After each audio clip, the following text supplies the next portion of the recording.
Hola, sí, muy buenos días. De nuevo les saluda el licenciado Fuentes Palma, esperando que ya esto se vaya normalizando. Muy pronto poder estar desarrollando los temas en el aula o en el laboratorio, ¿verdad? Con relación a la asignatura de diagnóstico bacteriológico. En esta oportunidad hablaremos de esas infecciones de las vías urinarias que más de algunos de nosotros pues nos ha dado en alguna vez ese famoso mal de orín, y a veces atribuimos esas infecciones, ese ardor, ese mal de orín a los calores, a unas sustancias o alimentos que hemos ingerido, pero debemos darnos cuenta también de que hay microorganismos que pueden causar este tipo de infección de vías urinarias.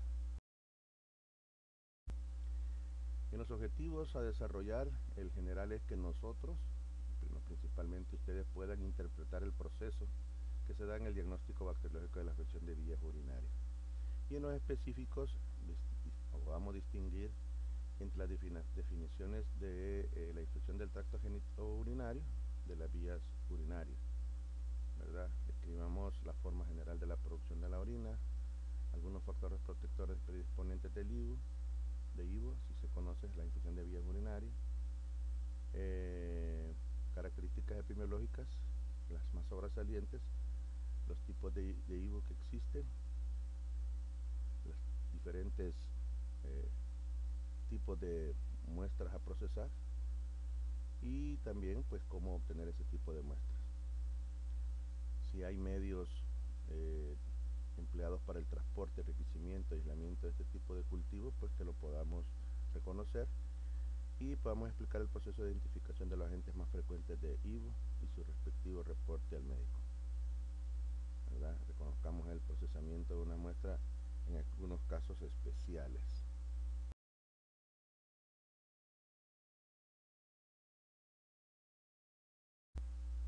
El contenido, pues las zonas anatómicas más frecuentes de infección y descripción de estas, principales agentes, las muestras clínicas, el procesamiento, interpretación y reporte definido. Bueno, según la introducción y la anatomía pues y la fisiología del tracto urinario, pues nosotros sabemos que está compuesto por los riñones, los uréteres, la vejiga y la uretra en general, aunque puede afectar otras partes o otros sitios que componen la anatomía del tracto urinario, y pues saber nosotros que en general los riñones son el filtro de la sangre, así en forma general, ¿verdad? Ahora, esto nos compromete nos compromete a entender de que si sabemos que la sangre es estéril y los riñones son el filtro de la sangre, entonces debemos de entender que la orina normalmente es estéril, que no debería de haber ningún microorganismo en el proceso que tiene en el tracto urinario. ¿Qué quiere decir esto?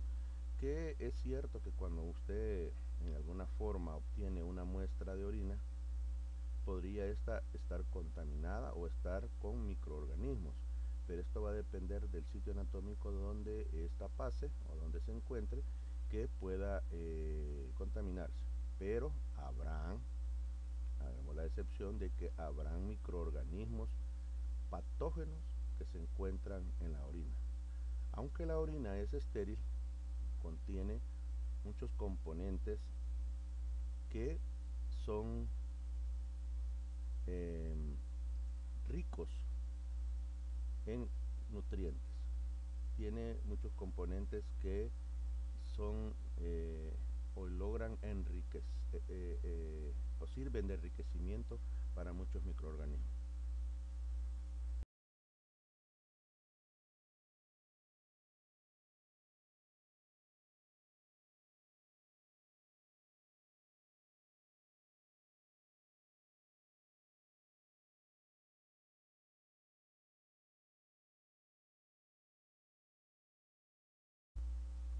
Bueno, Los componentes principales de la orina, en lo que más nos llama la atención es que pues lleva agua, aunque lleva otros componentes como sal, urea, ácido úrico, creatinina, amoníaco en concentración, porcentajes diferenciados, pero si ustedes se ven el 67.3% es agua, ¿verdad?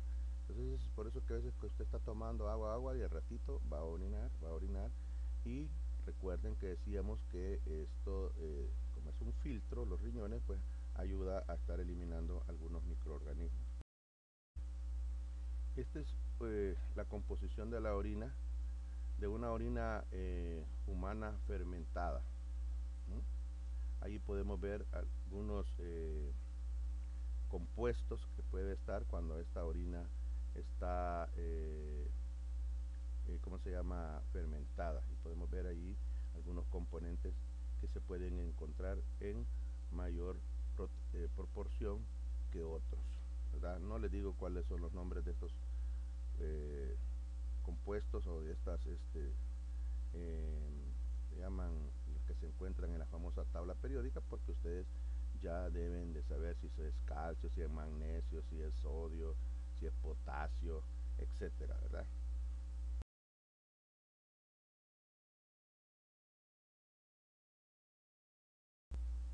Bueno, de por sí hay una resistencia que proporciona el mismo sistema inmunológico que nos permite que haya aquel alto a que los microorganismos puedan llegar a establecerse y por ende causar algún tipo de infección o enfermedad en el ser humano.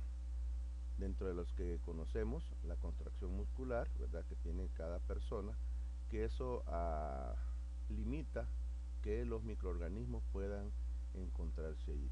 La descamación de las células que se encuentran a nivel urinario, principalmente a nivel de uretra, hacen de que microorganismos que tengan la capacidad de irse a adherir a estas células del epitelio, ¿verdad?, el epitelio escamoso, entonces puedan ser desprendidos estas células junto con los microorganismos que lo pueden hacer. Y uno de los microorganismos que tiene esa capacidad es Escherichia coli, ¿verdad?, que tiene componentes, esa estructura, lo que hace que pueda eso adherirse al, a las células, pero la descamación constante puede ayudar.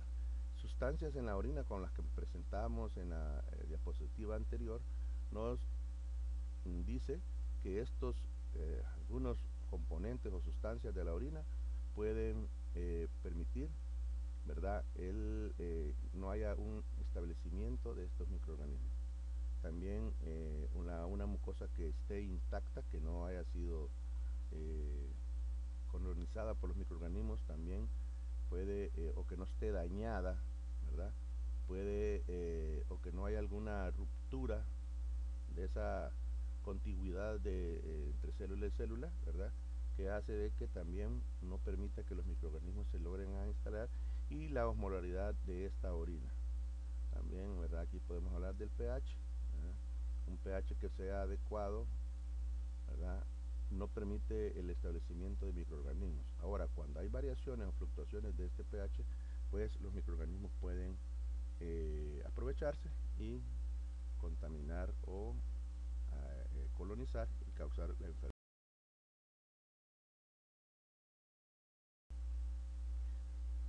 Las zonas anatómicas más frecuentes del tracto urinario son conocidas como el tracto urinario superior e el inferior, o tracto urinario de zonas altas o zonas bajas. En la superior tenemos al riñón, en este caso serían los riñones, ¿verdad?, la pelvis renal y los uréteres, ¿verdad? Esto ya lo conocen ustedes a la perfección, no tengo por qué estarles explicando cuáles son los riñones en esa imagen que está en la diapositiva. Y en las zonas anatómicas del tracto urinario inferior tenemos la uretra y la vejiga. De todos estos sitios o zonas anatómicas del tracto urinario, puede haber microorganismos, pero como decíamos que hay una resistencia natural, entonces en algunos casos son eliminados.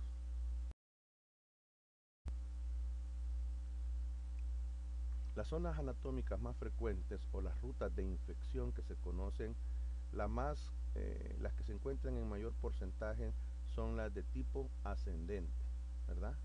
O en segundo grado están la de tipo hematógena o una ruta descendente.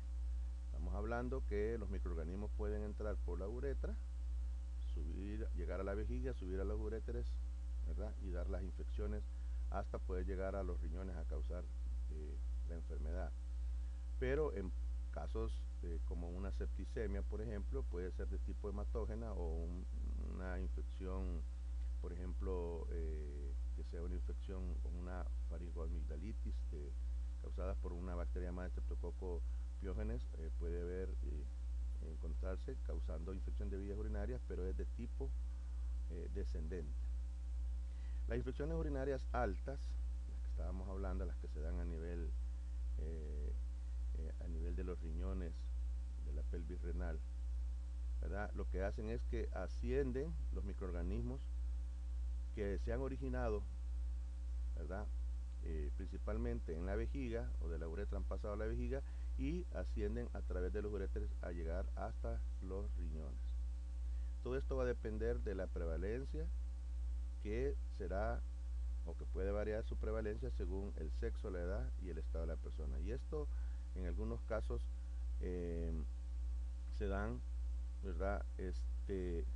En los niños, en los recién nacidos, en los escolares, en los ancianos, ¿verdad? El sexo que más se ve afectado es el sexo femenino, digámoslo así, las niñas, y también va a depender del estado de la persona, el estado inmunológico de la persona, ¿verdad? Que el sistema inmunológico está un poco debilitado y es donde los microorganismos pueden aprovecharse. En la uretra, como decíamos, como tal, hay flora bacteriana, que en algunos casos están delimitados o están detenidos por el sistema inmunológico, los tiene allí al margen, pero que esta flora en cierta forma en algunos casos en vez de dañarnos nos protege, ¿verdad? Esto se da a nivel de la uretra tanto del hombre como de la mujer. Pueden haber microorganismos siendo parte de esa flora bacteriana, ¿verdad? Que están ahí, que ya habitan en su hábitat y que pueden incluso hasta protegernos de algunos patógenos, ¿verdad? Pero además de eso, pues ellos están también, ¿cómo decirles? Están detenidos por el sistema inmunológico, que ellos no puedan también causar algún tipo de patología. Y de ahí pues el nombre de infección de vías urinarias, que lo pueden encontrar en los libros más comunes, en del doctor Torres, en el libro de Van de Pitt, por ejemplo, lo menciona, pero en libros como el de Kahneman o el libro de las enfermedades infecciosas de Cecchini, de Argentina, también las pueden encontrar como IU, que son las infecciones urinarias. Los tipos de IU o IU van desde asintomática hasta complicada, ¿verdad? Aquello puede variar en lo que es la sintomatología. En algunos puede no presentar síntomas, pero sí estar siendo colonizados, ¿verdad? Por estos microorganismos, pero que el sistema inmunológico es el que se encarga de esto. Vamos a hablar un poquito de las infecciones de tipo complicada, ¿verdad?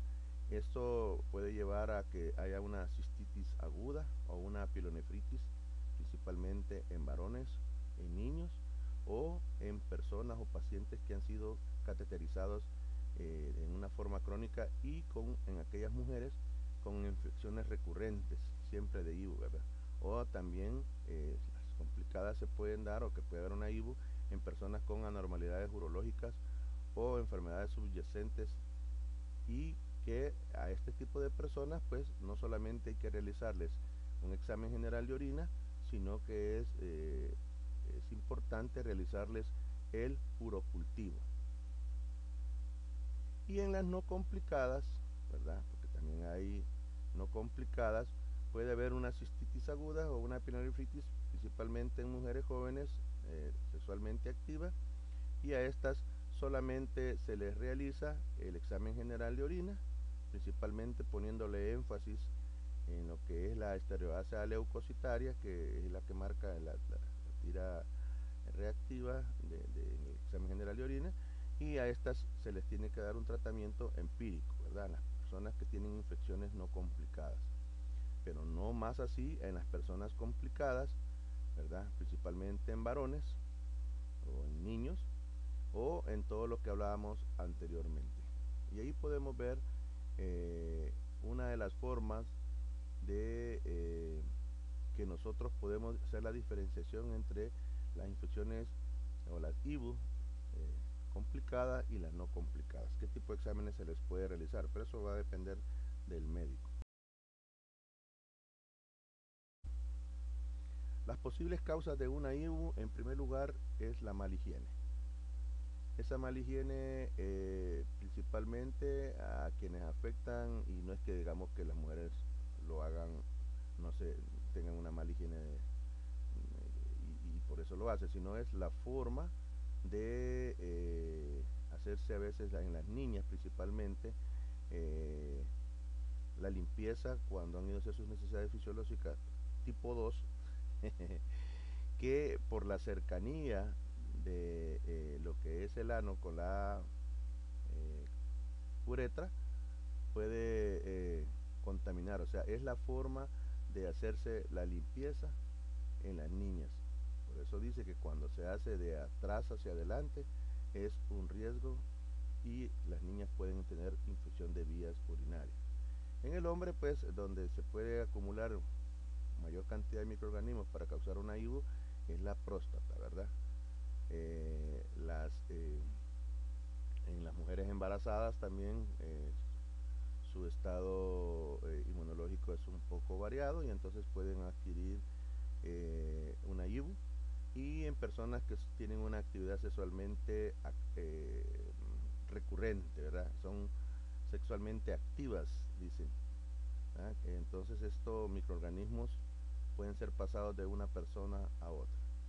Y los órganos que no son expuestos, como el caso de la mujer, también pueden ser producto de una posible causa de infección. Estas son las principales, ¿verdad? Pero la principal a que hablábamos es la cercanía del ano con la uretra, en las niñas principalmente. Cuando les hacen la limpieza, a veces tienen las personas contratan personal para que les cuiden a los niños o en las guarderías y no saben cómo hacer este tipo de aseo, entonces lo que puede provocar es que sea una IVA. Y la mala higiene pues se refiere a que habrán personas pues que no tienen un baño diario, no se cambian de ropa, pueden andar con en el tiempo del periodo de menstruación con las mismas toallas sanitarias por mucho tiempo, todo eso puede afectar. Las principales manifestaciones clínicas se las explico aquí, aunque hay un cuadro más adelante, pero en el caso de las infecciones urinarias altas, lo que más se presenta es la fiebre.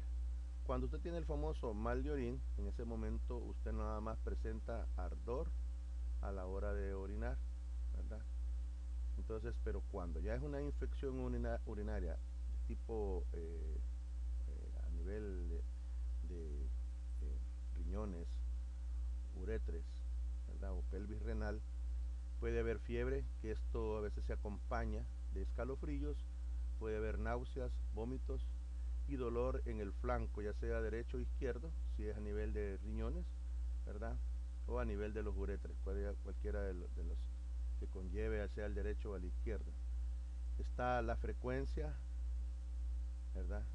Se refiere a la cantidad mayor de veces normales de ir a orinar, la urgencia de ir al baño, o sea, se quiere ir al baño, y a veces también está la disuria, ¿verdad? La disuria es que no puede orinar, llega al baño, se sienta, tiene ganas de orinar, pero no puede. Todos estos son sugestivos de que hayan unas infecciones a nivel de la vejiga urinaria y de la uretra. Entonces esto conlleva a que puedan ser estos microorganismos llevados a el sitio anatómico más alto, que serían los riñones. Y las infecciones urinarias bajas comprometen la vejiga y la uretra.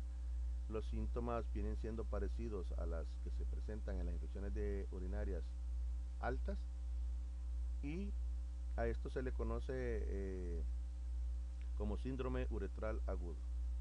Todas estas situaciones o manifestaciones clínicas que se presentan se conoce como síndrome uretral agudo, ¿verdad? Aquellas que van a comprometer la vejiga y la uretra, y que los síntomas son parecidos a las de las que se dan en las infecciones urinarias altas. Las manifestaciones son micción frecuente, disuria, malestar o dolor suprapúbico, ¿verdad? A nivel de la vejiga, el suprapúbico pues es que está más o menos a nivel donde se encuentra la vejiga. La vaginitis y la prostatitis causan síntomas similares, así que hay que saber hacer el diagnóstico diferencial, pero eso le compete al médico, ¿verdad? En personas mayores es difícil el diagnóstico, ¿verdad? Puede no haber fiebre y puede sí que haya una leucocitosis durante la infección. Entonces hay que tener un poco de cuidado en este tipo de personas de la tercera edad, principalmente, ¿verdad?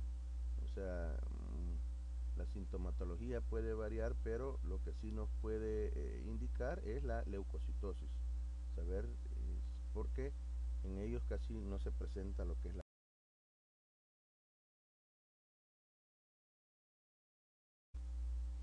Así que ahí tenemos algunas imágenes de lo que se presenta en lo que es el dolor suprapúbico, ¿verdad? El dolor en el flanco, en este caso el flanco izquierdo, ¿verdad? La frecuencia de orinar, se pueden estar, ¿verdad? Hay incluso personas que se pueden orinar y no sentir que lo están haciendo. Y de la ligereza de poder llegar a un baño, aunque sea solo estar sentado. Ojo, si ustedes ven la imagen de arriba, pues eso podría complicarse incluso hasta convertirse en una insuficiencia renal de tipo agudo. Los tipos de infecciones urinarias y los microorganismos que se están asociando a estos. Lo que compete al tracto urinario superior, ¿verdad? Lo que más se da es la pielonefritis, ¿verdad? Y las bacterias que más se encuentran son muchos bacilos gram negativos.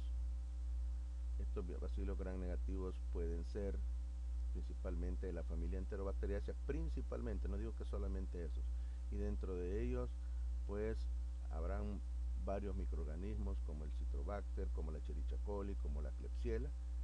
También hay bacterias cocos gram positivos como los estafilococos aureus y los estafilococos coagulasa negativa, que dentro de los que más predominan, y lo vamos a ver más adelante, está el Staphylococcus saprophyticus. Del tracto urinario inferior, causando cistitis, o sea, problemas a nivel de la vejiga, a la cabeza de Escherichia coli como un bacilo gram negativo fermentador, y habrán otros bacilos gram negativos como las pseudomonas, por ejemplo. Tenemos cocos gram positivos como los enterococos, y también estos famosos estafilococos coagulasa negativa, como les decía, que a la cabeza va el Staphylococcus saprophyticus. Estos son los principales agentes etiológicos que no varían mucho, ¿verdad? Según la literatura, y dice que en la comunidad, o sea, la gente que no está hospitalizada, a eso se refiere, la gente que va a consultar, que está en su casa y presenta síntomas y va a consultar. A la cabeza, en un gran porcentaje, es la que en todos, bueno, esta es la que casi en todas las infecciones de vías urinarias rompe los récords, es la niña Escherichia coli. Habrán otras enterobacterias, ya sabemos que Escherichia coli pertenece a la familia de la familia Enterobacteriaceae, ¿verdad? y habrán otras como los proteus, los enterobacter, los citrobacter, las klebsielas. Y otro bacilo gram negativo como las famosas pseudomonas. Dentro de los cocos gram positivos tenemos a la cabeza a Staphylococcus aureus, y vean, les enmarco ahí Staphylococcus saprophyticus. ¿Y por qué se los enmarco en un colorcito diferente? Porque no tiene mucho tiempo de haberse clasificado esta bacteria como causante de infección de vías urinarias. Como su nombre lo dice, es un saprófito que se ha encontrado causando infección de vías urinarias y que antes se creía que era un Staphylococcus epidermidis, porque se acostumbraba que si la coagulasa era positiva era un aureus y si era negativa era un epidermidis. Pero ahora, cuando usted no tiene para identificar a Saprophyticus u otras especies de estafilococos, diferentes aureus, y que son coagulasa negativa, entonces se debe de reportar como Staphylococcus coagulasa negativa. Pero hay una prueba, que la vamos a ver más adelante, que es la que nos identifica a Staphylococcus saprophyticus, y este se ha encontrado causando infección de vías urinarias en mujeres sexualmente activas, o sea, mujeres jóvenes en el lapso de edades entre 17 a unos, que he leído por ahí, a unos 40, aunque habrá mujeres que pueden ser sexualmente activas mayores de esa edad, pero en este tipo de personas, en este grupo etario, es que se ha encontrado causando IBU. También habrán Staphylococcus epidermidis y algunas especies de Enterococcus y Streptococcus. Entre los Streptococcus, especies de Streptococcus, se ha encontrado a Streptococcus pyogenes o a Streptococcus beta hemolítico del grupo A como causante de vías urinarias, de infecciones de vías urinarias. Esto es en la comunidad. En pacientes con cálculos, ¿verdad?, renales, se ha encontrado a Proteus como la principal bacteria perteneciente a la familia Enterobacteriaceae causante de infección de vías urinarias. Y también ahí está Klebsiella, que también es de la misma familia.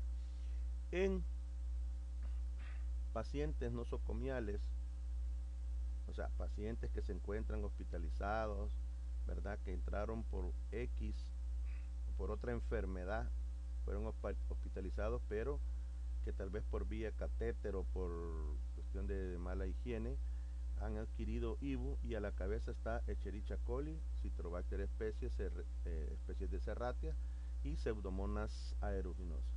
Y con sondas vesicales a Staphylococcus epidermidis, que más que todo se adquiere, ¿verdad?, por microorganismos de la piel, ¿verdad?, cuando hace una mala asepsia para introducirle la sonda, podría ser, y se han encontrado con mayor causantes de IBU, Enterococcus, y habrán otras especies de otras bacterias.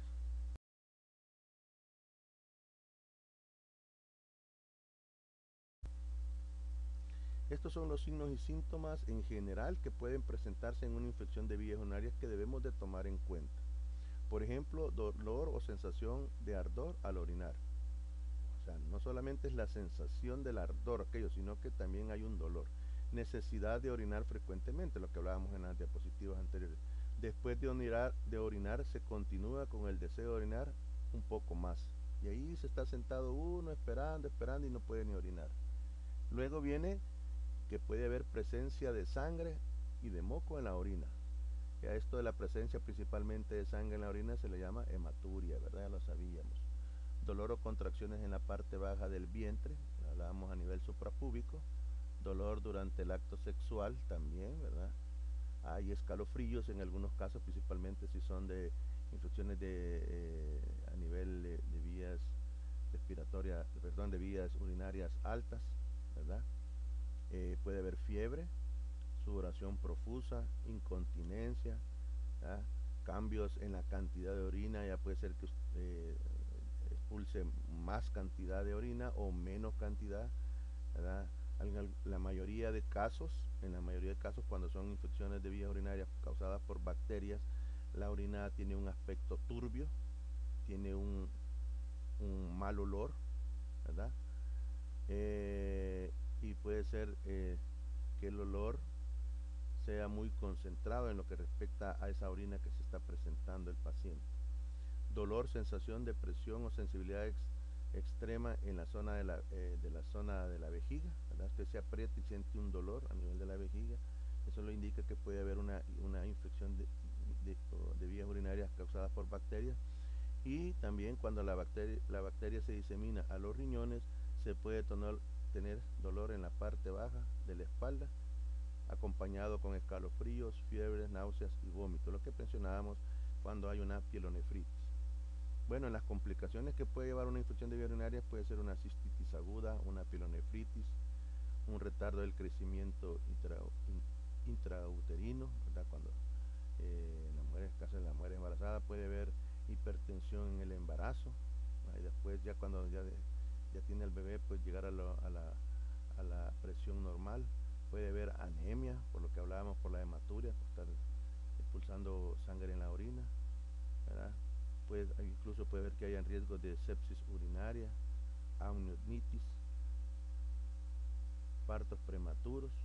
Y en los recién nacidos, cuando la mamá tiene una IVU, hay que tener cuidado que puede haber una sepsis, una neumonía, un bajo peso al nacer, una prematurez, ¿verdad? Así que hay que tener cuidado principalmente con las mujeres embarazadas hay un buen porcentaje de mujeres embarazadas que hay que estarle chequeando en sus controles que no vaya a presentar una IVU, y si no, pues hay que darle un tratamiento adecuado, que solo es el médico el que está llevando el control, que debe de proporcionarle los médicos, porque aquí todos nos convertimos en médicos. Me duele la cabeza y toma tal cosa.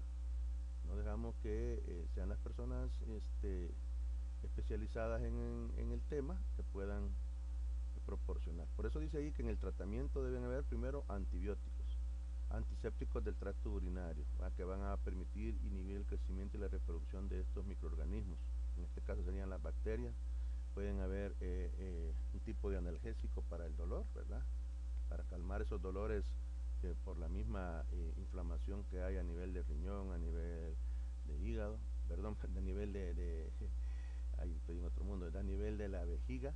Entonces hay que tener un poco de analgésicos antiespasmódicos, ¿verdad? Hay que tomar, y un antimicrobiano, o dicho más, en el caso en que nos compete a nosotros, un antibacteriano. Ojo, los antibióticos deben ser proporcionados por el médico previo la realización de esta prueba hecha en el laboratorio. ¿Qué quiere decir? Que es el laboratorio de X, ya sea de un hospital o un laboratorio privado, quien le va a proporcionar al médico los posibles, o una lista o una serie de antibióticos que pueden ser utilizados en el paciente, pero será el médico que determinará cuál es el más adecuado. Esto tiene que ver si es una mujer embarazada, si es un niño, si es un anciano o una persona de tercera edad, si hay algún riesgo, si no lo hay, cuáles podrían ser los efectos secundarios si tomar antibiótico, etcétera. Entonces hay que dejárselo a ellos.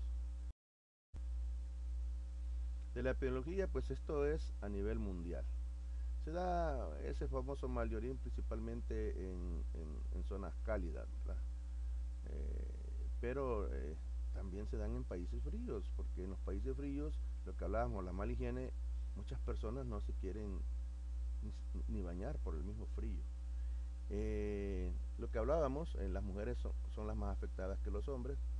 Primero hablábamos por la mala higiene, no, bueno, podría ser no tal vez como mala higiene, sino en las mujeres sería por la cercanía del sitio anatómico, por tener órganos no expuestos, etcétera. Pero las mujeres son las más afectadas que los hombres, principalmente las niñas.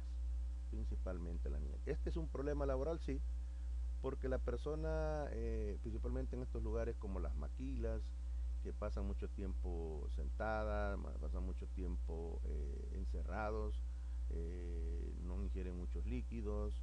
Entonces cualquier otro tipo de microorganismo, como hablábamos, pueden multiplicarse y permitir que colonizar y causar la enfermedad. Es un problema laboral porque media vez la persona falte, pues ya hay que darle ciertos días de incapacidad y esto se convierte en un problema que no va a permitir el desarrollo de, eh, eh, de los países que están trabajando. Entonces hay que ponerle mucha atención a eso.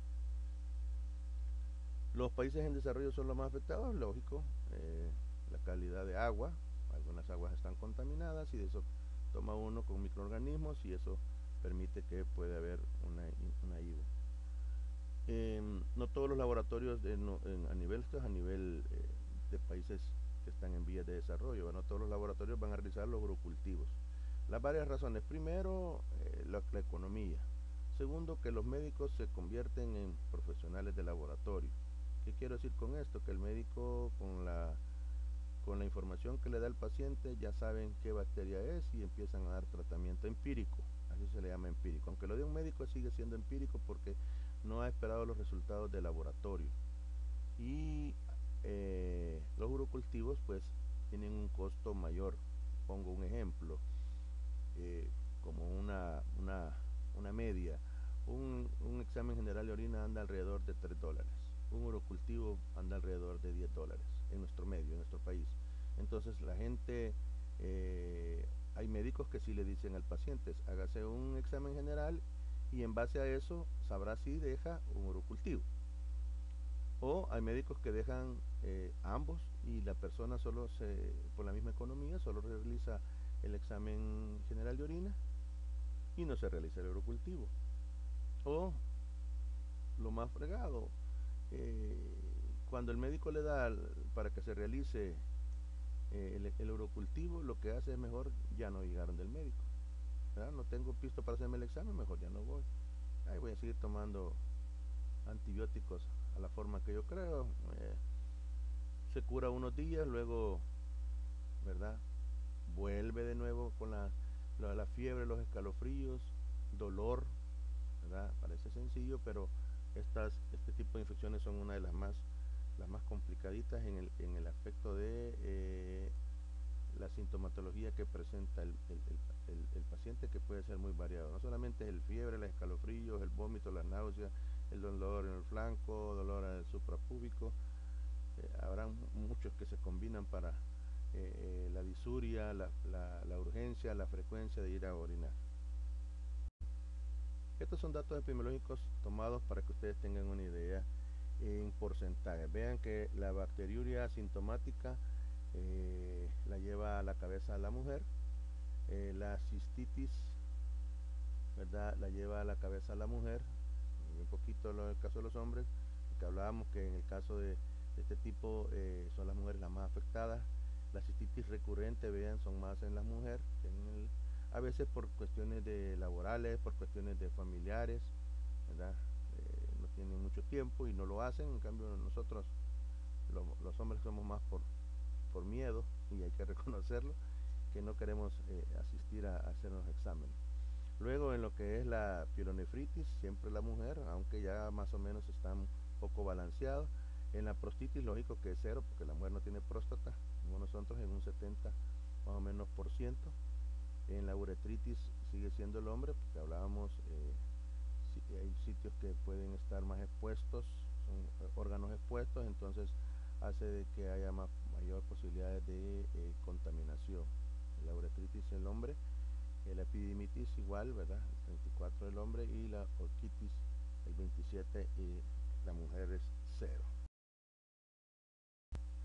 Otro dato importante en el caso de enfermedades intrahospitalarias, o sea, de que se dan dentro del hospital, las que más predominan son las infecciones urinarias con un 40%, y siguen las demás con porcentaje más bajo. Pero vean que las infecciones urinarias son las que más porcentaje se presentan a nivel de los hospitales. Aquí tenemos entre los microorganismos causantes de IVO, pueden ver por ejemplo en porcentajes Escherichia coli, lo que yo les decía, a la cabeza, ¿verdad?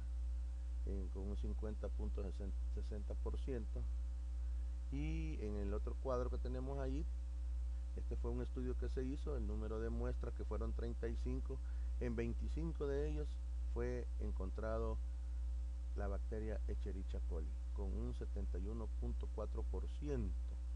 Vean, es elevado la cantidad. Aunque ahí estamos hablando de microorganismos, por eso no puse yo arriba bacterias. Porque, por ejemplo, en el primer cuadro, a la cabeza de Escherichia coli, luego sigue Candida albicans, es un hongo, luego siguen bacterias, luego siguen más hongos, ¿verdad? Y ahí vamos entre bacterias y ¿cómo se llama? Y hongos, ¿verdad? Bueno,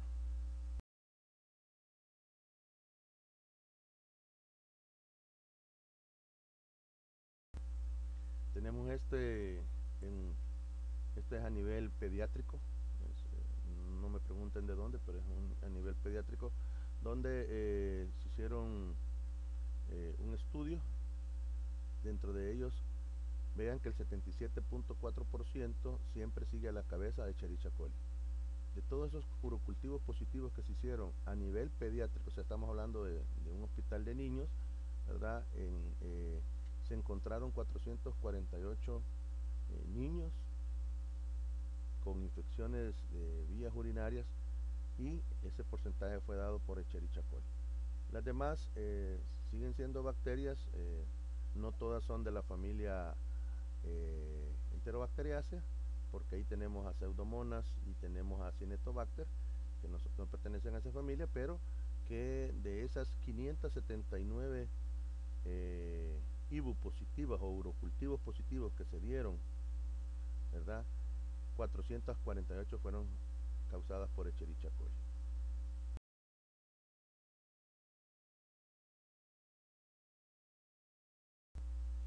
Tenemos aquí, por ejemplo, estas son en pacientes VIH-Sida. Vean que siempre a la cabeza está Escherichia coli con 30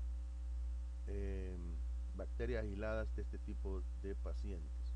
Luego sigue Klebsiella con 19, luego sigue Enterobacter con 15, luego Proteus con 7 y Serratia con 2. Pero siempre a la cabeza.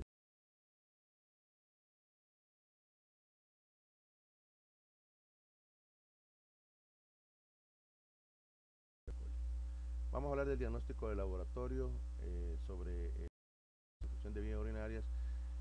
Lo que aquí hay que poner atención que hay dos tipos de exámenes que se pueden realizar con relación a la orina. El primero es el examen de la tira combinada, la prueba de Gris, ¿verdad? Así se llama, la famosa tira combinada o prueba de Gris, que tiene que ver con el examen general de orina, el famoso EGO, donde hay parámetros importantes como los nitritos, que tienen que ver si hay bacterias que reducen los nitratos a nitritos. Si ustedes ya se recuerdan que la familia Enterobacteriaceae tienen esa capacidad de reducir los nitratos a nitritos. Y otra prueba es la estereasa leucocitaria, en la que se refiere a la tira. Si ustedes ven en la figura, en las imágenes de abajo, van a ver las últimas dos, esas tiritas ahí se colocan en la orina y van a ver un cambio, ¿verdad? Y ahí se compara con el frasco para ver cómo da los resultados. En algunos puede ser positivo, otros puede ser negativo. Y hay un montón de información que da la tira, pero lo que nos compete a nosotros es los nitratos y la estereasa leucocitaria. Ojo, el examen general de orina se divide en dos. En la parte de la tira combinada, que es la prueba de Gris, y en la parte de la orina centrifugada, que se hace entre lámina y laminilla, para ver si se encuentran otras estructuras en la orina, en ese sedimento de la orina. Entonces ahí pueden haber bacterias, pueden haber leucocitos, pueden haber hematíes y otro tipo de información que pueda ayudarnos. Eso lo van a ver más adelante.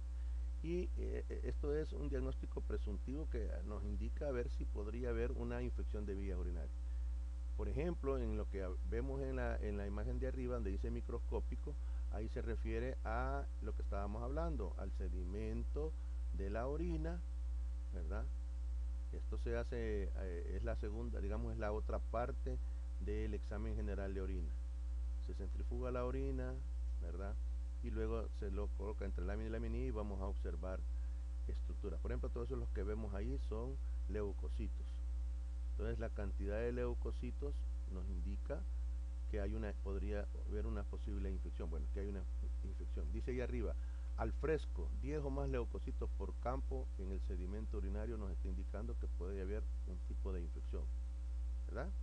Y hay otra prueba que se hace siempre con la orina, pero esta no es centrifugada. Ojo, la del examen general de orina, en la que está una parte, la tira de gris, o la prueba de gris, la tira combinada, y ver entre lámina y laminilla el sedimento urinario, ese es el del examen general de orina.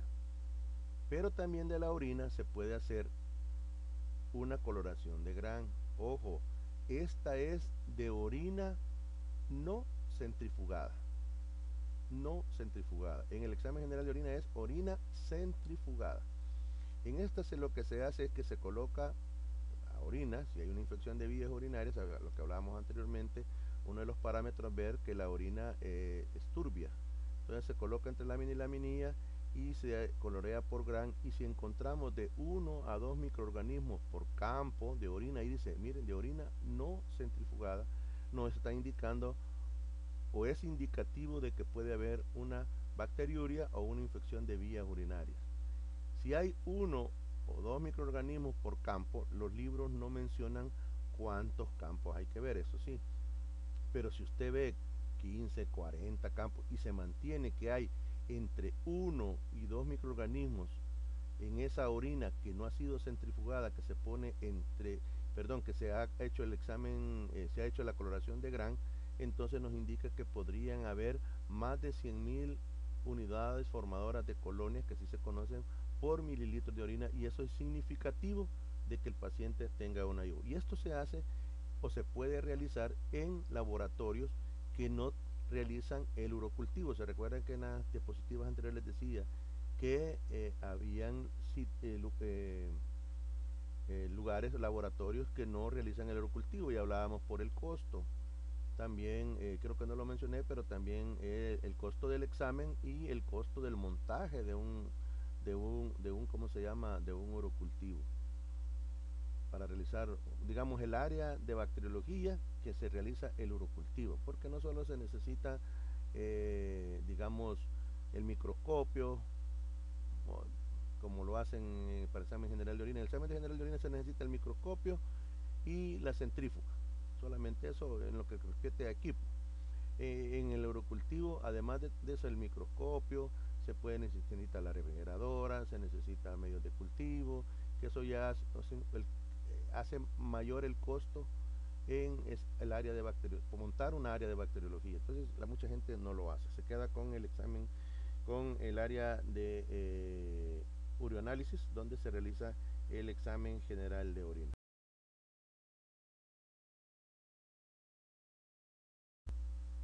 Esta es la boleta que se le ha presentado y en el cual ahí están los reportes.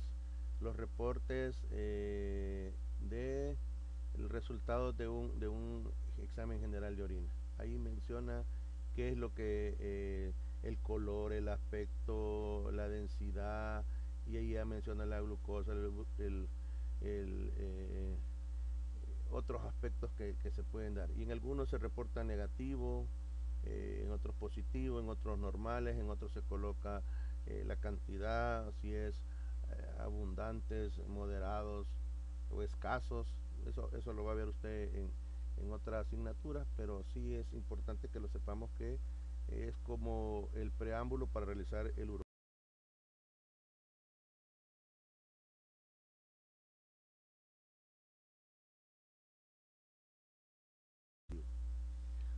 Las indicaciones para el cultivo son diferentes a las indicaciones que se le dan para un examen general de orina. Primero, hay indicaciones previas. Lo primero es el frasco. El frasco debe ser un frasco limpio, de boca ancha, de cierre hermético, puede ser de vidrio o de plástico, pero hoy últimamente se utilizan de plástico, ¿verdad? Pero de un tipo de plástico transparente que usted pueda observar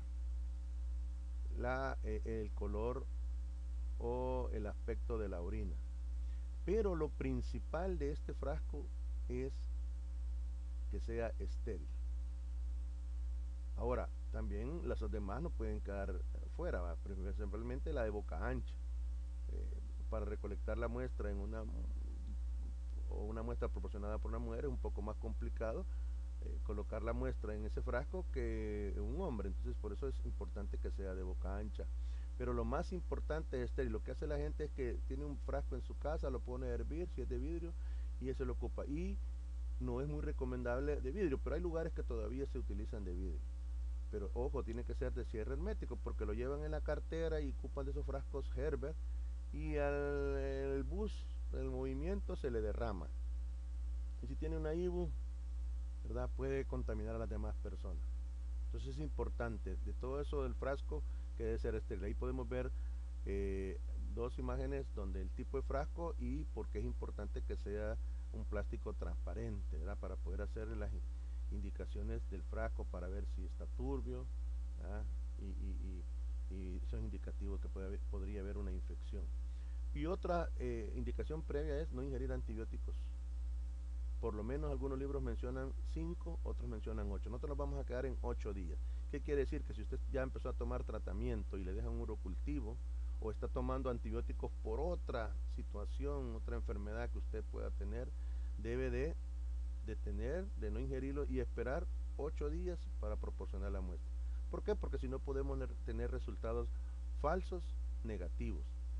¿Ya? Porque el antibiótico podría estar haciendo efecto en cierta forma y podría darnos resultados equívocos. Debe ser primero, de preferencia, la primera orina de la mañana después de haber reposado usted. Si se va a trasladar y es bastante largo, pues usted puede ponerlo en la puerta de la refrigeradora, mantenerlo allí, porque recuerden que hablábamos al principio, la orina es un buen medio de cultivo para las bacterias. Y hay bacterias que se multiplican a los 15, entre 10 y 15 minutos. Entonces, si usted orinó a las 4 de la mañana, quiere decir que si usted sale y la lleva a la muestra a las 8 de la mañana, ya el dato puede ser mucho mayor, no porque la persona tenga esa cantidad de bacterias, sino que porque la orina le permitió que se multiplicaran, porque es un buen medio de cultivo. Entonces, de preferencia debe ser la orina de la mañana, y si usted en el laboratorio le permiten recolectar la muestra ahí, sería mucho que mejor. Si no, lo que puede hacer es, bueno, en primer lugar, rotularla bien, ¿verdad? Porque si entró su esposo, la esposa, el niño, y cree que es fresco de piña, se lo va a tomar. Entonces hay que tener, es bueno la orinoterapia, dicen, así que, pero debe ser la propia, no la de otro, ¿verdad? Hay que tener cuidado. Entonces, si no, si se va a trasladar y se va a tardar bastante tiempo, puede llevarla en una hielerita que, valga la redundancia, pues lleve hielo y llevarla allí. Lo que queremos es detener la proliferación, perdón, de los microorganismos que se estén multiplicando. Entonces puede hacerse eso. Y otra cosa importante, la limpieza adecuada de genitales, que lo vamos a ver más adelante. Post recolección. El laboratorio debe de procesar la muestra dentro de las 2 horas de emitida, ¿verdad? Así que usted tiene que procurar que sea dentro de ese tiempo. Tiene que refrigerarla a 4 grados por 24 horas, si no la puede procesar, por lo mismo, detenemos el crecimiento. Si no necesita llevarla de un punto a otro y no tiene cómo llevarla, entonces puede transportarla agregándole ácido bórico, que no daña a los microorganismos, pero sí detiene la multiplicación. Y el cultivo debe ser primero de ser llevado. Si le han dejado otras pruebas de laboratorio, como el examen general de orina, primero debe ser procesada en el área de bacteriología para el cultivo, ¿verdad? Para hacer el urocultivo, y luego enviarla al área de ureanálisis para que le hagan el EGO, ¿verdad? EGO, el examen general de orina, no nada que ver con eso que se echan en el pelo. Las indicaciones para obtención de la muestra de orina, esto lo tienen en su manual, pero lo primero tenemos que ver que van a ver diferentes. La muestra sigue siendo la orina. la obtención de la muestra es el nombre que cambia. Por ejemplo, en pacientes ambulatorios se llama muestra limpia de medio chorro. A usted le dieron un frasco en el laboratorio y va a llevar mañana la muestra, mañana que se levante, lo que va a hacer. Las mujeres, ¿verdad? Los muslos separados, sentadas, separar los labios mayores y con una gasa impregnada de jabón limpiar el área genital. Ahora que la uretra está llena de microorganismos y por ahí vas a pasar la orina cuando usted la va a depositar en el frasco. Quitar el jabón con gasa impregnada con solución salina y dejar sin recoger los primeros mililitros de orina. Recoger la parte media del chorro, aproximadamente 10 milímetros los que se van a recolectar. Esto es porque no se necesita tanta orina para un urocultivo. Fuera para un general de orina pueden ser hasta 30 ml, ¿verdad? Ahí se necesita más porque hay que meterle la tira, aquella tira combinada que le decíamos, la tira reactiva le dicen algunos. Entonces esto es para las mujeres. ¿Y por qué se llama muestra limpia de medio chorro? Porque si usted ve ahí abajo dice dejar sin recoger los primeros mililitros de orina. O sea, que usted tiene que orinar y esa misma orina, lo que usted no logró limpiar, la orina se encargará de arrasar o arrastrar los microorganismos de la flora que estén allí y luego recoge la que está de la en medio, digamos, de la orina. De ahí va a tomar y hasta ese momento usted va a abrir el frasco en el cual tomará esos como máximo o aproximadamente los 10 mililitros. Recuerden que en algunos casos los pacientes tienen disuria, o sea, orinan un poquito y entonces no es necesario, aparte de la cantidad que se utiliza para el procesamiento de la muestra en los medios de cultivo. En los hombres es igual, va a hacerse la limpieza como habíamos mencionado y lo mismo, dejar sin recoger los primeros mililitros y tomar de la de medio chorro. En los niños es un poco más diferente porque ellos no avisan cuando van a orinar, entonces lo que se hace que se puede adquirir una bolsa colectora estéril, que son especiales para esto, ¿verdad? Y se puede recolectar y llevar la bolsa al laboratorio y será el médico, perdón, el personal del laboratorio el que la va a procesar. Previo el médico le ha dado las indicaciones. Entonces en los niños, más que todos los niños recién nacidos o lactantes, entonces ellos no avisan cuando van a orinar, entonces usted le adhiere a su parte genital la bolsa estéril y cuando ya tenga la cantidad la lleva al laboratorio y el laboratorio de ahí la tomará, ¿verdad? Él sabrá cómo hacerlo para tomar la muestra de orina.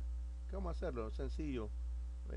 Limpia la bolsa de donde va a tomar, luego con la misma asa quema esa bolsa, ¿verdad? Y luego toma con otra asa la cantidad de orina que va a utilizar. Y también en pacientes, en niños, también se puede hacer, no solo en niños, sino que en pacientes encamados, la punción suprapúbica, que es a nivel donde decíamos anteriormente se encuentra la vejiga, y eso lo hace el médico. Solo será el médico el que tomará, que hará esa punción, ¿verdad? Para obtener la orina. Ojo, la orina que está allí, pues, si se hace una buena asepsia, la orina a ese nivel de la vejiga es estéril, pero ahí podemos encontrar microorganismos.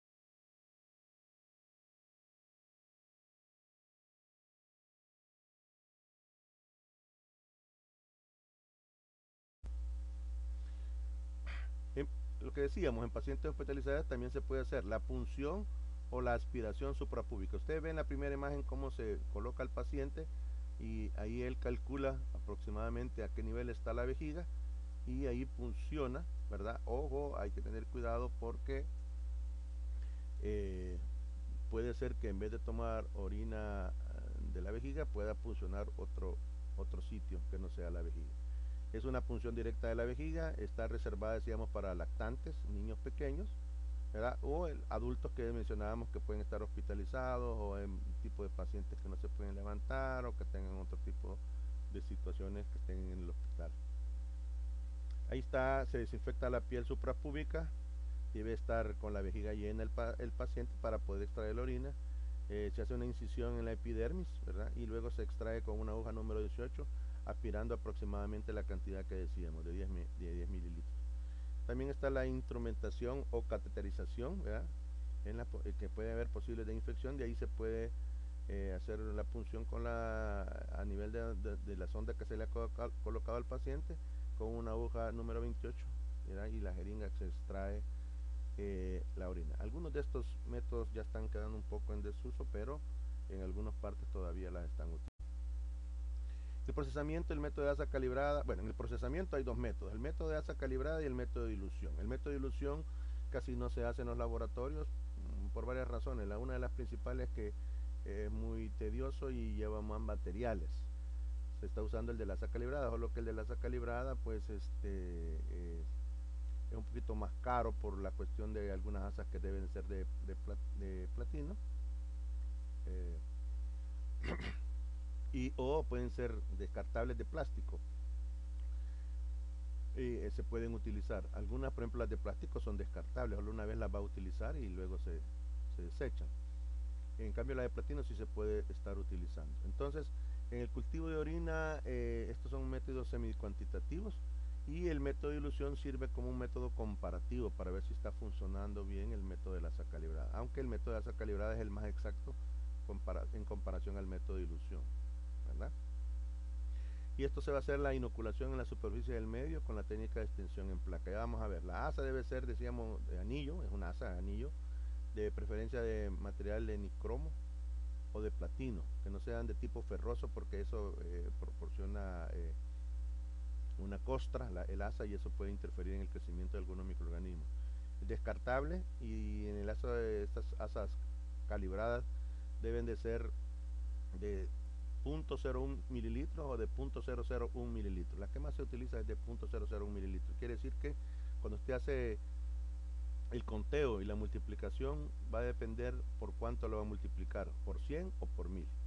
Y los medios que se van a utilizar son el agar sangre 5%, perdón, el agar 5% sangre de carnero, el agar McConkey o el agar eosina azul de metileno, que es el que más se está utilizando en nuestros días en lugares como el Seguro Social.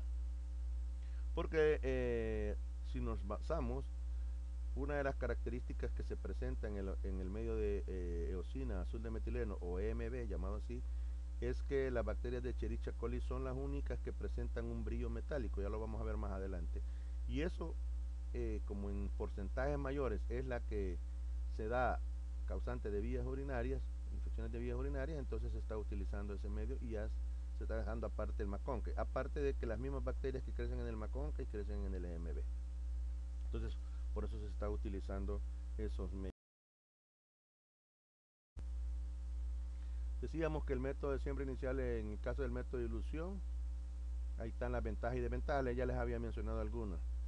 Por ejemplo, en el método de dilución se necesitan por lo menos 2 pipetas serológicas de 1 mililitro que estén estériles y un tubo con 9.9 mililitros de solución salina 0.85% estéril, ¿verdad? Y se utilizan los medios de cultivo adecuados para esto. Entonces, ¿qué hace con el método de dilución? Usted coloca una cantidad de 0.1 mililitro de orina y lo agrega en el tubo de 9.9 mililitros de solución salina y se le hace un volumen de 10. Y luego de ahí toma con otra pipeta de 1 mililitro, toma 0.1 mililitro para cada uno de los medios. Entonces al final está colocando 0.001 mililitro de la orina pura. Entonces aquí es de saber jugar, porque si usted no puede, coloca más o coloca menos de la orina o de la dilución ya, ¿verdad? Pues se llama método de dilución, entonces ya los resultados pueden variar.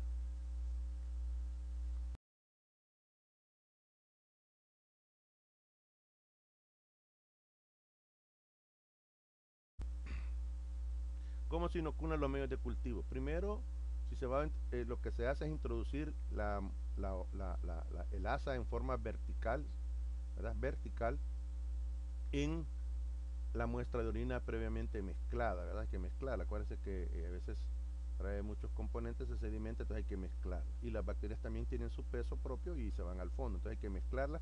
Se introduce de una forma vertical el asa calibrada y primero va a inocular el medio, ¿verdad? Ese medio enriquecido que es el agar sangre. Así se conoce, no porque es agar 5% sangre de carnero. Ya ustedes sabrán el por qué lleva sangre de carnero, porque es mejor esa sangre.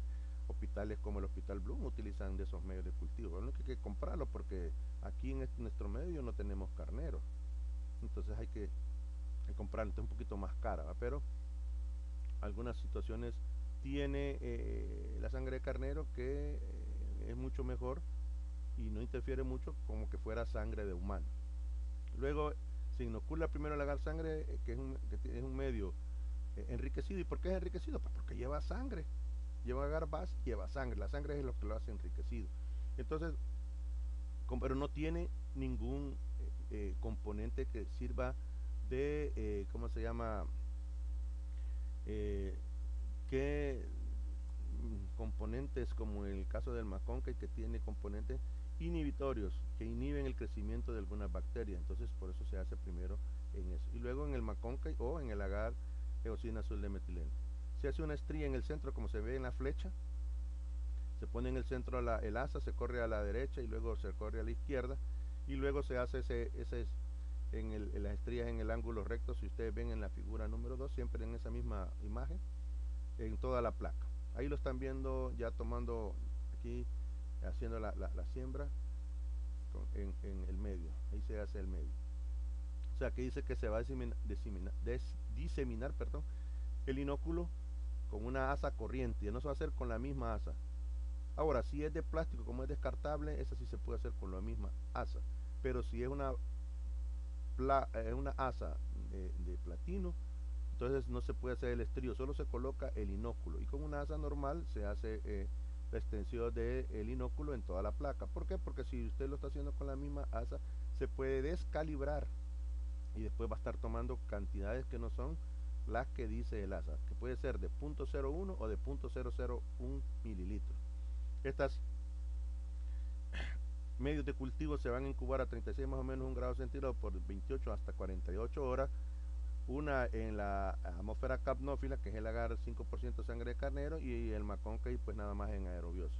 Porque el agar, las que crezcan en agar sangre, si son bacterias, en este caso morfológicamente hablando, cocos, principalmente cocos gram positivos, necesitan un estimulante de crecimiento que se da en la atmósfera capnófila. Ambos son, tanto el McConkey como el agar sangre, están en una atmósfera de aerobiosis, pero además en las bacterias que necesitan estimulante de crecimiento se ponen en esa atmósfera capnófila, que no es más que producirle cierta cantidad de dióxido de carbono y que eso es un estimulante de crecimiento para algunas bacterias, en este caso cocos gram positivos.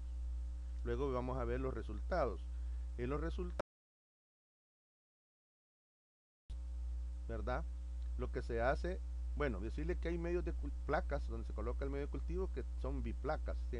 En un lado, si ustedes ven esa imagen, van a ver que tiene un corte ahí. O sea, en un lado va un medio de cultivo y en el otro va otro medio de cultivo. Esto lo hacen para ahorrar medio y ahorrar espacio. Entonces lo que se hace, se cuentan las bacterias que han crecido en ese medio de cultivo. Bueno, en primer lugar, ver si hay cultivo como que fuera un cultivo puro. Si hay diferente morfología, hay que tomar una nueva muestra porque nos indica que la muestra no fue tomada adecuadamente. La mayoría de infecciones de vías urinarias son causadas por un tipo de microorganismo. Hay casos especiales que pueden ser por dos, ¿ya? Pero la mayoría son por uno. Eso es lo primero que vamos a ver. Pero si nosotros vemos en una placa 8 o 9 tipos diferentes de colonias, entonces nos indica que la muestra fue mal tomada y hay que pedir nueva muestra. Si nosotros vemos que hay un solo tipo de microorganismo, entonces hacemos un conteo de las colonias que han crecido en esa placa, ya sea en un agar sangre o en agar McConkey o en EMB. Se hace y se cuentan y se multiplican por el tipo de asa que usted utilizó. Por ejemplo, si usted contó 120 colonias y usó un asa de 0.001 mililitro, entonces lo multiplica por 1000. Entonces 120 por 1000 le da 120,000. Pero usted no va a reportar eso no va a escribir eso en su reporte, sino que lo que ya sabe que si son más de 100,000, entonces es indicativo que hay una IVU. Entonces usted dice, hay 120 por 1000, entonces hay una infección de vías urinarias. Lo primero es que debe de haber crecimiento similar tanto en el agar sangre como en el agar McConkey o en el agar EMB. ¿Qué quiere decir con esto? Que si en el agar sangre hay 80 colonias, pues puede ser que en el Maconcay puede ser que hayan 82, 78 colonias. Pero si yo en agar sangre tengo 90 colonias, o UFC le llaman algunos libros, bueno, que es lo correcto, UFC, 90 UFC en agar sangre y en Maconcay solo tengo 15, ahí algo pasó. Entonces hay que tener cuidado en esto. Hacer la correlación, ¿verdad? Primero sabemos que si es un coco, solo va a crecer en agar sangre. Si es un bacilo gran negativo, va a crecer tanto en agar sangre como en agar Maconcay o en agar EMB. O sea, crece en ambos medios. Bueno, si no hay cultivo puro, entonces crecimiento del mismo tipo de microorganismo, entonces hay que solicitar nueva muestra de orina.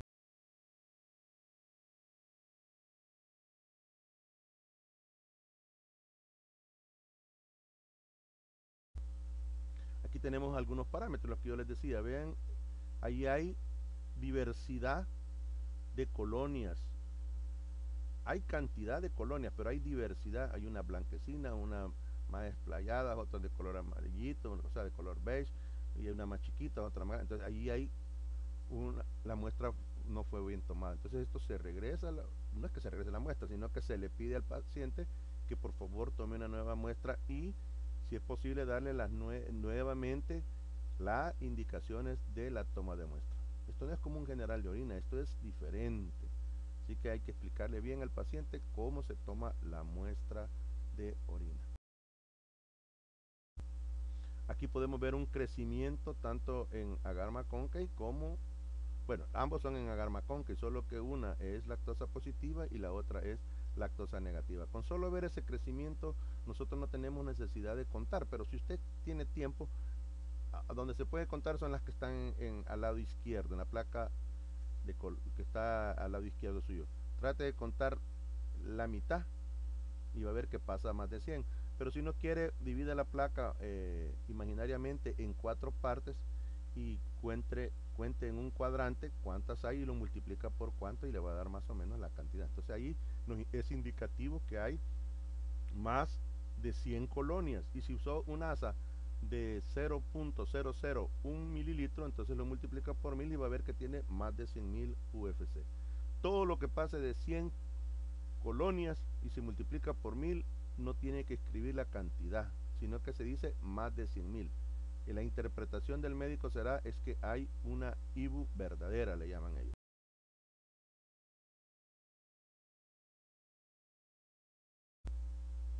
Los aislamientos, si son cocos gram positivos, pues se hace la prueba de la catalasa, que ya sabemos que son enzimas, que si es negativa vamos a ver las hemólisis, si es positiva vamos a ver la prueba de la coagulasa, si da negativa la coagulasa vamos a hacer la resistencia a la novobiacina, la que hablamos para los estafilococos saprofíticos, ¿se acuerdan que se le va a decir? Y si es coagulasa, si es hemólisis, ¿verdad? Y es catalasa negativa y la hemólisis es una hemólisis beta, entonces se hace la prueba del taxo A.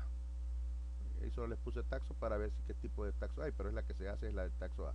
Podemos ver en la imagen número de la izquierda, la primera se dice que son cocos en racimo, podría ser un estafilococo aureus, podría ser. Ahí se dice que son cocos gram positivos. ¿Cómo están agrupados en racimo?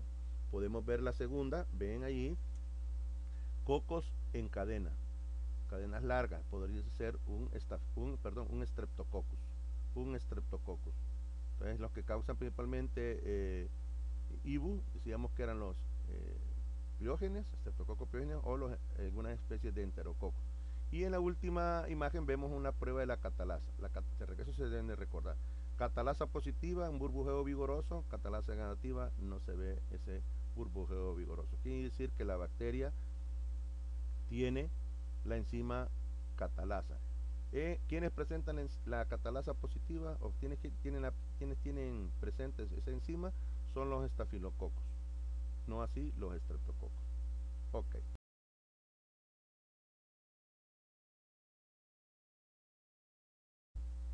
Aquí podemos ver crecimientos en manitol en la primera imagen, ese color amarillo, manitol con sal, se llama agar manitol con sal, crecimiento de estafilococo aureus principalmente. Vemos en la segunda, por ejemplo, colonias beta hemolíticos, ¿verdad? Pueden ser estreptococcus piógenes podemos ver crecimiento en un medio de agar sangre, unas colonias más amarillas y otras al otro lado las blancas. Eh, el aureus quiere decir dorado, son las que antes se creía que solo estafilococo aureus eran, hoy ha cambiado eso porque ya no es solamente colonias doradas, o su nombre dice estafilococo aureus, nos indica que sea aureus por el color de la colonia, pero la mayoría en algunos casos da ese color amarillito, no así los otros estafilococos que son colonias blanquecinas.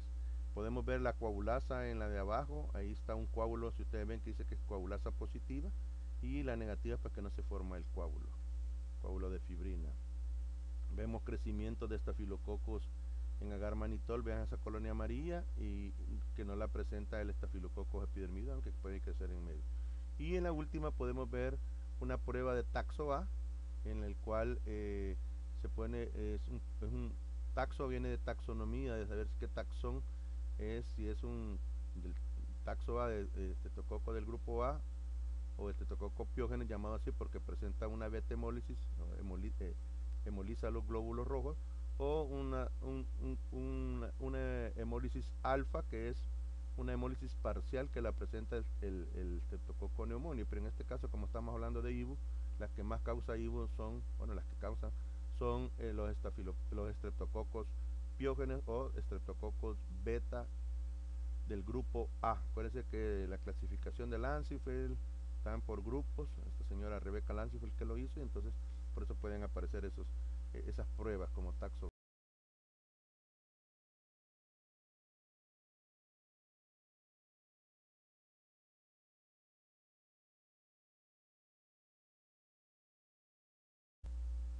Esto sí es bacilo gram negativo, y si son lactosa negativa. Primero la oxidasa, si produce pigmento, si crece crecimiento a 42 lo presenta, si ustedes ven, por ejemplo, el pigmento en esas de color verde es un pigmento que da Pseudomonas aeruginosa, ¿ah? La pioverdina, ¿ah? Que crece la Pseudomonas aeruginosa a 42, no así los demás bacilos gram negativos, a excepción de Acinetobacter. Entonces el crecimiento a 42 me indica, y el color, ese pigmento que produce y el olor a masa me indica que puede ser Pseudomonas aeruginosa. Si ustedes ven en la figura de abajo de color rojo, ven esa forma de oleaje, así se le conoce a ese fenómeno que presenta Proteus, que es causante también de vías urinarias. Esa es, dicen algunos libros, de trepada o de oleaje, otros dicen, le llaman el fenómeno de swarming. Usted coloca la bacteria y vean cómo es una bacteria súper o muy móvil, entonces se ve esa forma como de olas que se ven. Por eso algunos libros dicen de trepada, de oleaje, o antes se conocía como el fenómeno de swarming. Es, son especies de proteus, principalmente el proteus mirabilis, que causa infección de vías urinarias. Y ahí se va sacando, se hace la prueba del TSI, del INVI, que ustedes ya lo conocen o lo han visto en algunos laboratorios que se están viendo así de forma virtual. Si son bacilos gran negativos, lactosa negativa, ahí van a ver ustedes. Y lo que yo quiero es que ustedes se orienten en dos. En la segunda imagen de la parte superior, donde ven la lactosa positiva que presenta Escherichia coli en el agar McConkie, que tiene un carbohidrato llamado lactosa, por eso se le llama, que son bacterias lactosa positivas, y se los puse arriba. Y lo que yo les decía, la primera imagen de la parte inferior, ese color como brillante, verdecito brillante, a eso se le llama brillo metálico, que solo lo presenta Escherichia coli en el agar eosina azul de metileno. O sea que ese es un medio de eosina azul de metileno, y solo ella presenta. ¿Pueden crecer otras bacterias gram negativas? Claro, pueden crecer. Y ahí se hace la identificación sembrando el TSI, el INVI, que significa indol, movilidad, Voges, Procauer y citrato, la urea y la movilidad, que compone el set de la siembra de medios diferenciales para identificar a bacilos gram negativos. Luego aquí hay resultados de urocultivos. Vea el mayor porcentaje, ¿verdad? Son los negativos, pero en los porcentajes que son positivos, ahí anda muy variado. Pero sí, en algunos países estos son resultados de laboratorio. ¿Verdad? ¿Cuántos han dado negativos? ¿Cuántos salen positivos? ¿Cuántos salen con muestras contaminadas? ¿Cuántas muestras llegan derramadas por el tipo de frasco? ¿O no está bien cerrado? ¿O no tiene cierre hermético? Y otros que no llevan información, o sea, no tienen datos. Pero eso de los datos es bien bajo porque uno cuando recibe la muestra en el laboratorio tiene que fijarse todo eso, que los datos del frasco, y hoy por cierto se lo pone el paciente, deben coincidir con los datos de la boleta que lleva el paciente.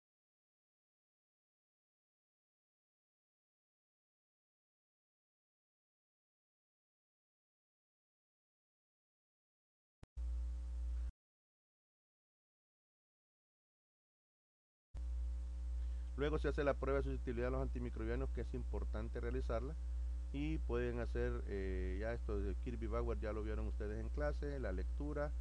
Pues hay lecturas que se hacen con reglas milimetradas, o si no puede usted utilizar el famoso pie de rey, que pueden ser mecánicos, o sea, de rayitas, digamos, o estos que son digitales hoy que han aparecido, para medir el halo de inhibición de la bacteria aislada de un urocultivo. Hay algunas pruebas que se pueden hacer directamente sembrando la orina y hacer la prueba de susceptibilidad, pero después se tiene que corroborar o confirmar con las pruebas ya de la bacteria aislada, porque esto también se hace en el caso de un líquido cefalorraquídeo, pero ahí se hace con más énfasis porque es de mayor urgencia. En el urocultivo es raro, pero sí se puede hacer. La interpretación de los resultados, hay dos criterios. Los que nosotros usamos son los criterios de CAS, que están en el libro del doctor Torres, ahí se encuentran los criterios de CAS, y están los criterios de STAN, que sirven para infecciones urinarias con recuentos bajos. En los criterios de CAS es que si hay más de 100.000 unidades formadoras de colonia nos está indicando una infección verdadera. Pero pueden haber datos de 10.000 a 50.000 que podría ser una infección probable, o de 1.000 a 10.000 que posiblemente sea contaminación, o algunos resultados que pueden ser en casos especiales. Y en el caso de los criterios de STAN nos indica que en mujeres asintomáticas 10 a la 2 unidades formadoras de colonia por mililitro de orina es indicativo de una IVO, y en hombres tiene que ser de 10 a la 3 UFC. Y esto es importante, en punción suprapúbica de los pacientes que hablábamos, en lactantes o personas mayores con especiales, con algún tipo que están hospitalizados por cualquier otra situación, infecciones nosocomiales, nos indica que puede haber una infección, cualquier crecimiento bacteriano que haya que se haya procesado en el laboratorio y que provenga la orina de una punción suprapúbica. Entonces es diferente la información con respecto a los criterios tanto de CAS como de STAN, ¿verdad? Por ejemplo, vean, por ejemplo, entre el mismo STAN, entre mujeres y hombres, varía la información que puede haber una IVO. Recuerden que decíamos que las mujeres son las que en mayor porcentaje se encuentran que son causa de infección de vías urinarias. Entonces, por eso cambia la información. En los criterios de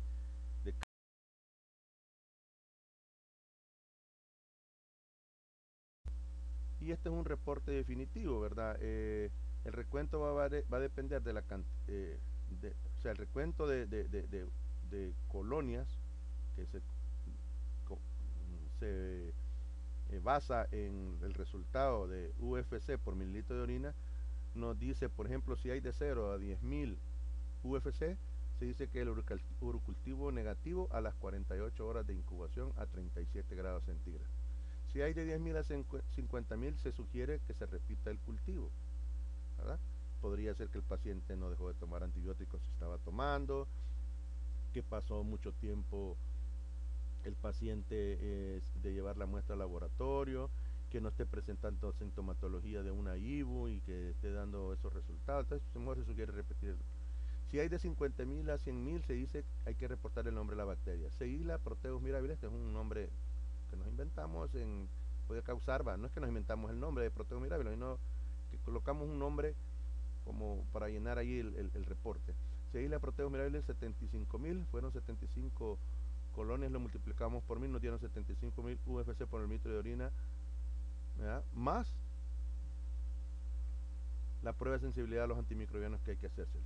Si hay de 100.000 o más, se coloca el nombre de la bacteria también. En este caso ponemos un ejemplo, Seguí Chicherichia coli, más de 100.000 UFC por litro de orina, y hay que reportar la prueba de sensibilidad a los antibióticos. ¿Qué antibióticos son los sensibles, intermedios o resistentes?